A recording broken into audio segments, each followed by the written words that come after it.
네, 오늘은 불태울 수 없는 말씀이란 제목으로 나누겠는데, 이렇게 제목을 잡은 것은 이제 어제 말씀과 이어서 보면, 하나님께서는 예레미야 선지자에게 두루마리의 말씀을 기록하라고 하셔서 그것을 바룩이라는 사람이 전했습니다. 오늘 드디어 그 말씀이 여호야김 왕에게 이제 전해지게 되어지는데요. 근데 놀랍게도요, 이 두루마리를 23절에 보면 모두 이 여호야김은 불태워 버렸습니다. 예, 그랬을 때 이제 오늘 말씀 32절에 다른 두루마리 하나님의 말씀이 기록이 되거든요.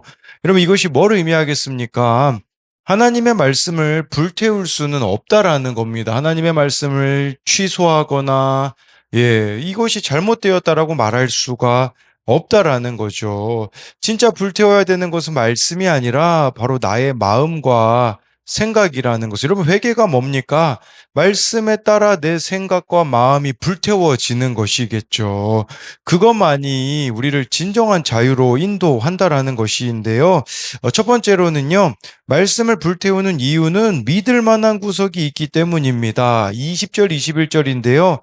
그들이 두루마리를 서기관 엘리사마의 방에 두고 뜰에 들어가 왕께 나아가서 이 모든 말을 왕의 귀에 아뢰니 왕이 여우디를 보내어 두루마리를 가져오게 하매 여우디가 서기관 엘리사마의 방에서 가져다가 왕과 왕의 곁에 선 모든 고관의 귀에 낭독하니 20절에요. 어제 말씀에 보면 엘리사마 방에 그 고관들이 모여가지고 그 바룩을 통해서 그 두루마리 말씀을 들었거든요. 그런데 그 두루마리 책은 그 방에다가 그대로 두어놨습니다.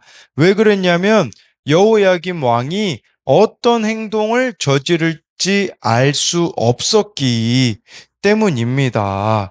예, 또는 여호야김이 이 두루마리를 없애려고 할지 모른다라는 불안감 때문이라고 할 수 있겠죠. 여러분, 교만한 사람의 특징이 뭔 줄 아십니까? 예측이 불가능하다라는 것입니다. 그래서 여러분, 교만한 사람에게 우리가 대할 때 얼마나 조심해야 되는지 몰라요. 예, 근데 여러분, 교만함과 열등감은 종이 한 장 차이인 거 아십니까? 예, 그래서 교만한 사람들이 또 얼마나 이렇게 열등감을 많이 느끼는지, 그렇기 때문에 어디서 상처를 받을지, 어디서 문제가 생길지 모르는 그 여호야김에 대하여 20절에 지금 이 사람들이 취하고 있는 태도가 정말 여호야김이 교만했기 때문에 어디로 튕길지 모르는 그런 것들로 인하여서 이렇게 엘리사마 방에 두루마리를 둘 수밖에 없었다라는 거죠. 또 21절에 여호야김 왕이요, 이제 여우디를 보내서 그 두루마리를 가져오게 합니다. 그리고 왕과 왕의 곁에서 모든 고관의 귀에 낭독하도록 하였습니다. 아마 그런 생각이 있지 않았을까요?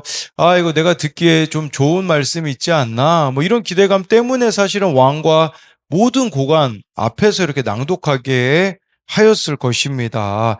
22절부터 24절인데요. 그때에는 아홉째 달이라 왕이 겨울 궁전에 앉았고 그 앞에는 불피운 화로가 있더라.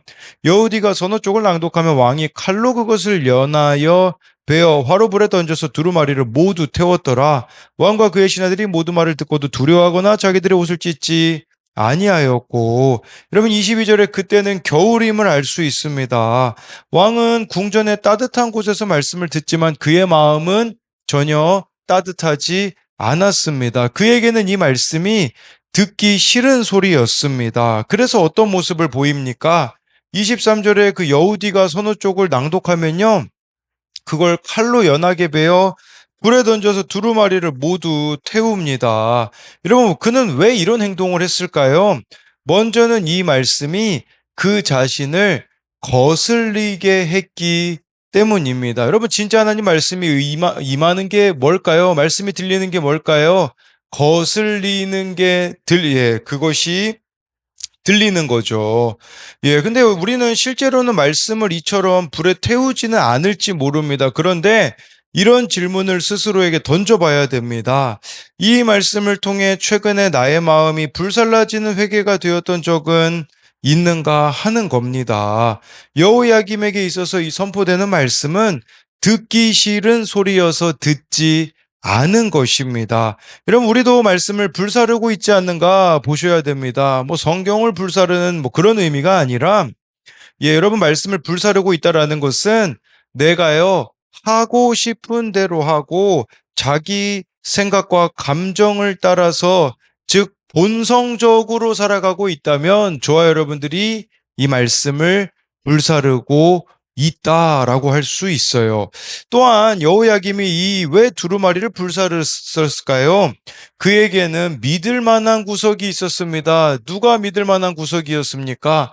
애굽 왕이 그에게는 믿을 만한 구석이었어요. 왜냐하면 애굽 왕이 여호야김을 왕으로 세워줬거든요. 그러니까 이 말씀의 내용은 바벨론이 쳐들어와서 너희들 멸망할 거다였는데 이런 믿을 만한 구석이 있었던 거죠. 우리 애굽 왕이 도와줄 건데 그럴 일은 일어나지 않을 거야. 이런 식으로 나아가는 거죠. 여러분 우리에게도 왜 회개가 안 되어질까요? 우리들의 삶에 믿을 만한 구석이 너무 많기 때문이에요. 더 쉽게 말씀드리면 의지할 만한 것들이 정말 많기 때문인 것이죠. 비빌 언덕이 너무 많기 때문이라는 것을 볼 수가 있는 것이에요. 그래서 여러분 우리도 한번 생각해 봐야 되는 것은 우리의 마음을 부자와 같은 마음으로 만들어주는 게 있을 수 있어요. 그것 때문에 영적인 것에 우리는 무관심해질 수 있는 거죠. 내가 이처럼 기댈 수 있는, 네, 세상 것들을 의지하게 되면요. 그게 내 영안을 어둡게 하는 가짜 부유함이라는 것을 알아야 합니다. 어른용 큐티, 묵상 간증 다 내 거야 라는 거기에 이런 간증이 나옵니다. 형제와 결혼을 준비하면서 저의 욕심을 보게 되었습니다. 그 전까지 저는 돈 욕심이 없는 줄 알았습니다.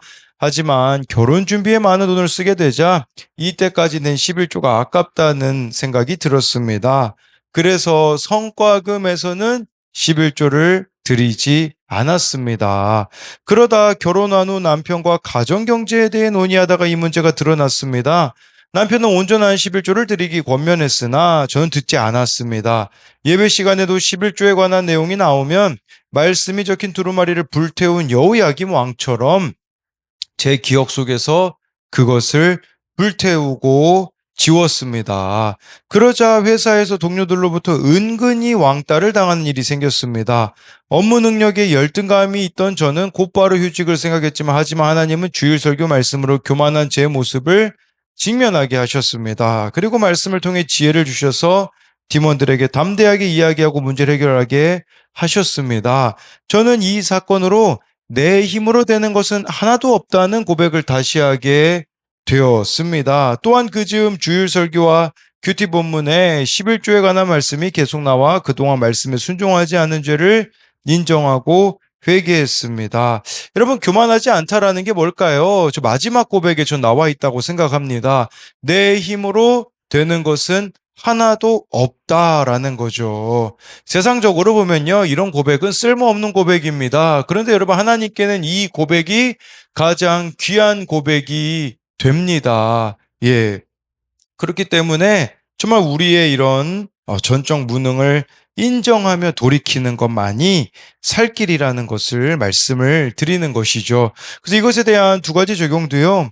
하나님의 말씀을 하찮게 여기고 내 생각을 고집하고 있지는 않습니까? 이 말씀을 불태운다라는 것은 이런 의미인 거죠. 우리가 말씀을 하찮게 여기고 고집이 꺾이지 않는 부분인 것이고요.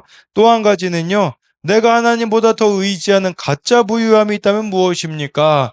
예, 이 여호야김 왕이 회개가 안 되는 것은 애굽 왕을 의지하고 있었기 때문이거든요. 우리도 내가 의지하고 있는 부분이 있기 때문에 하나님 앞에 빈손으로 나아가지 못하고 있는 것이 무엇인지를 묻는 겁니다. 두 번째로는요, 말씀을 불태울 것이 아니라 내 마음을 불태워야 합니다. 25, 26절인데요. 엘라단과 들라야와 그마랴가 왕께 두루마리를 불사르지 말도록 아뢰어도 왕이 듣지 아니하였으며 왕의 아들 여라무엘과 아스르엘의 아들 스라야와 압디엘의 아들 셀레마에게 명령하여 서기관 바룩과 선지자 예레미야를 잡으라 하였으나 여호와께서 그들을 숨기셨더라. 여러분 25절에 보면요. 여호야김과 그의 신하들은요. 이 두루마리를 태우고도 전혀 두려워하지 않았습니다. 예. 그래서 근데 네, 이게 24절의 내용이고 제가 잘못 얘기했네요. 25절에 보면요. 그러니까 신하들이 막 회개에 옷 찢거나 이런 일들을 안 했다라고 보면 이렇게 24절에 보면 나와 있거든요. 그런데 거기서 두려워했던 사람들이 있대요. 그게 바로 25절에 나옵니다. 누구냐? 엘라단, 들라야, 그마랴는 그렇지 않았다라고 이렇게 말씀해주고 있어. 이들은 오히려 왕을 설득했습니다. 이 두루마리 불사르면 안 됩니다라고 했지만 왕이 듣지 않았다라는 것을 말씀해주고 있죠. 그러면서 26절에요. 이 왕의 아들 여라무엘, 아스리엘의 아들 스라야, 압디엘의 아들 셀레마에게요, 바룩과 선지자 예레미야를 잡으라고 했습니다. 여러분, 저는요, 이 여호야김 왕이 완전 가정 교육이 실패다라고 말씀드릴 수밖에 없어요. 왜냐하면요, 그의 아들 있잖아요. 왕의 아들 여라무엘 보고 뭐 하는데 시킵니까? 가서 선지자 잡아와라. 하나님 말씀 전하는 사람 없애라. 이런 거를 지금 자기 아들에게 시키고 있으니 여러분, 이것은 가정교육이 실패한 게 아니겠습니까? 여러분, 이 여호야김 왕, 제가 25절에서 지금 이 사람들이 설득했다고 했잖아요. 이거 목숨 거는 일이었거든요.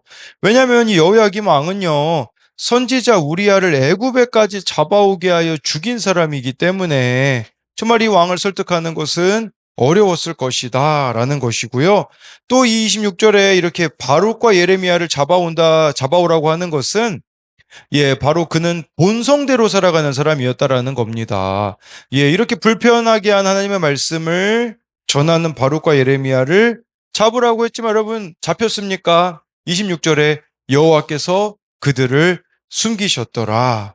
여러분, 우리도 이런 자신감이 있었으면 좋겠습니다. 말씀대로 살아가면요, 어려운 일이 있어요. 그러나 숨기시고 보호하시고 지키신 하나님이 우리와 함께 하신다라는 사실을 잊으셔서는 안 된다라는 거예요. 여러분, 그리고 예레미야가 이 내용을 왜 기록했을까요? 이름까지도 지금 다 기록하잖아요. 25절에 하나님 말씀 편에 선 사람들, 26절에 우리 선지자들을 잡으려는 사람들 이름들을 왜 다 기록했을까요? 바로 하나님이 다 기억하신다라는 것입니다. 그렇기 때문에요. 말씀을 외면하고 무시하는 자는 하나님의 징계와 심판을 피할 수가 없다라는 거죠. 하나님께서 예레미야에게 다시 두루마리에다 이제 기록하라고 하시거든요. 그래서 그 기록하는 내용이 30절, 31절에 보면 나옵니다. 그러므로 여호와께서 유다의 왕 여호야김에 대하여 이와 같이 말씀하시니라. 그에게 다윗의 왕이 앉을 자가 없게 될 것이요 그의 시체는 버림을 당하여 낮에는 더위 밤에는 추위를 당하리라. 또 내가 그와 그의 자손과 신하들을 그들의 죄악으로 말미암아 벌할 것이라. 내가 일찍이 그들과 예루살렘 주민과 유다 사람에게 모든 재난을 내리리라 선포하였으나 그들이 듣지 아니하였느니라. 29절에요. 여호야김이 29절에는 이제 막 여호야김이 그 두루마리 읽은 내용 29절에 나와요. 제가 설명은 따로 읽진 않았는데 그게 뭐냐면 바벨론 왕이 이 땅을 멸한다고 왜 두루마리에 기록했냐? 이제 그렇게 했을 때 하나님의 대답이 이제 30절이거든요. 여호야김 왕에게 다윗의 왕이 앉을 자가 없게 될 거다. 이것은 왕위가 끊어질 것이라는 거죠. 그의 시체는 버림을 당하여 낮에는 더위 밤에는 추위를 당하리라. 이것은 이제 여호야김의 시체가요, 버림당하여 방치될 것이라는 거죠. 여러분, 이것은 시체가 제대로 매장되지 못하는 수치와 불명예를 당하게 될 거라는 겁니다. 저는 이 말씀이 이렇게 다가오더라고요. 여러분, 우리가요, 회개하지 않으면 수치와 불명예는 영원히 남게 될 겁니다. 그런데 여러분, 회개하는 자는요, 수치와 불명예가 끊어지게 되어 진다라는 것이죠.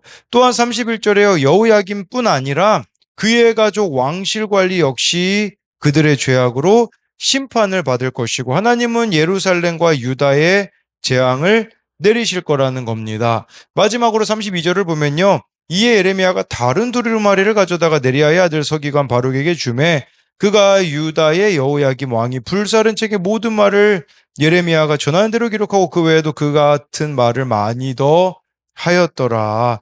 예레미야는요, 다른 두루마리 가져다가 이제 바룩에게 전달했거든요. 이렇게 두 번째 두루마리를 바룩은 기록을 했고 다른 말씀들도 추가했습니다. 되었다라는 것은 바로 여호야김 왕과 남유다를 향한 최종 심판의 말씀이 담겨져 있는데 이건 철회될 수 없다라는 것을 말씀해 주고 있어요. 또 더 많은 말씀들이 기록되었다고 하잖아요. 근데 이 추가된 말씀들이 어떤 말씀들이었을까요?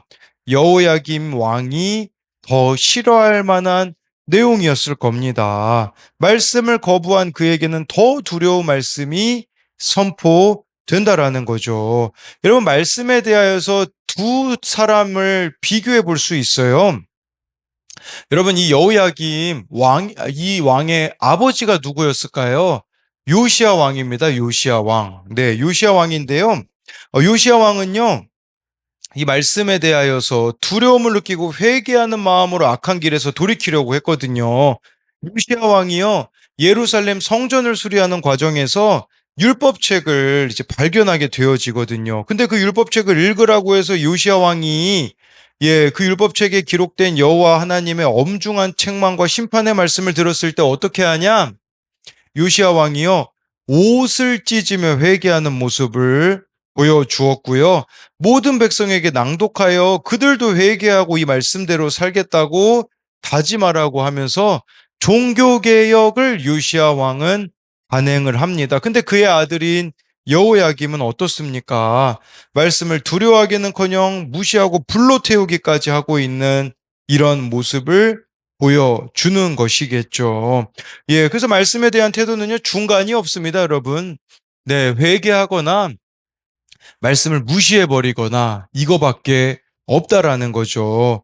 여러분, 사람들은 기억이나 생각을 왜곡하는 경향이 있습니다. 예, 마치 동영상을 편집하듯이 내가 원하는 것으로 편집하는 경향이 있어요. 저만 봐도 그렇더라고요. 제가 코로나 때 사역이 망했다라고 이야기를 자주 합니다. 여러분, 그런데요, 저만 망했을까요? 다른 교회 목사님들 얘기 들어보면요, 저만 망한 게 아니더라고요. 저는 그리고 왜 그 망한 것을 수치스러워 했을까요? 어제 알게 된 건데요. 자격지심 때문이라는 것을 어느 목사님의 설교를 통해서 알게 되었어요. 그 목사님은요, 막 둘째 딸이 방황을 했대요. 막 술 마시고 다니고 욕하고 다니고 그 얘기를 다른 교인들에게 들을 때마다 설교 자리에 설 때 내 딸이 이런데 내가 어떻게 이렇게 설교를 할 수 있을까라는 자격지심 때문이었다라는 것을 알게 되었다고 하는데 듣는데 딱 제 모습이더라고요. 제가 사역이 망했다고 해서 뭐라고 할 사람이 누가 있습니까?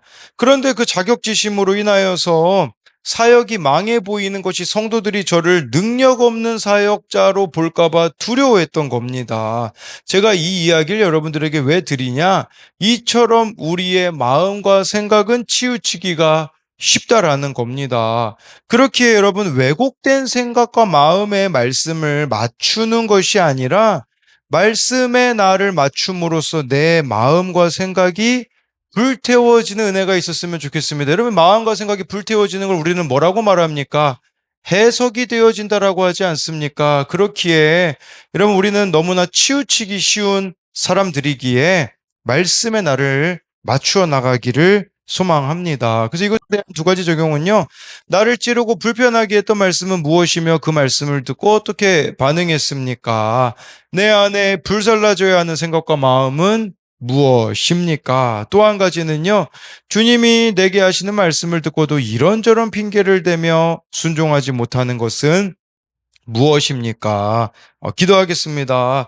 살아계신 하나님, 정말 오늘의 말씀을 불태우는 여호야김 왕의 모습이 저의 모습이었습니다. 말씀을 듣기 좋은 것만 들으려고 하였고 제 생각과 마음은 불살라지지 않아서 지옥을 살았던 적이 얼마나 많은지 모릅니다. 그런데 정말 저의 전적 무능을 경험하게 하심으로써 하나님께서는 제 생각과 제 열심과 제 마음이 불살라져야 된다고 이렇게 말씀하여 주셔서 하나하나 그것들을 불살라가는 은혜를 누리고 있습니다. 하나님, 이 은혜를 정말 우리 성도들이 누리기 원합니다. 아직 해석이 되어지지 않아서 지옥을 살고 있는 그런 것들이 있다면 오늘 이 말씀으로 마음과 생각이 불살라져서 새롭게 하여 주실 것을 믿으며 살아계신 예수님 이름으로 기도드립니다. 아멘.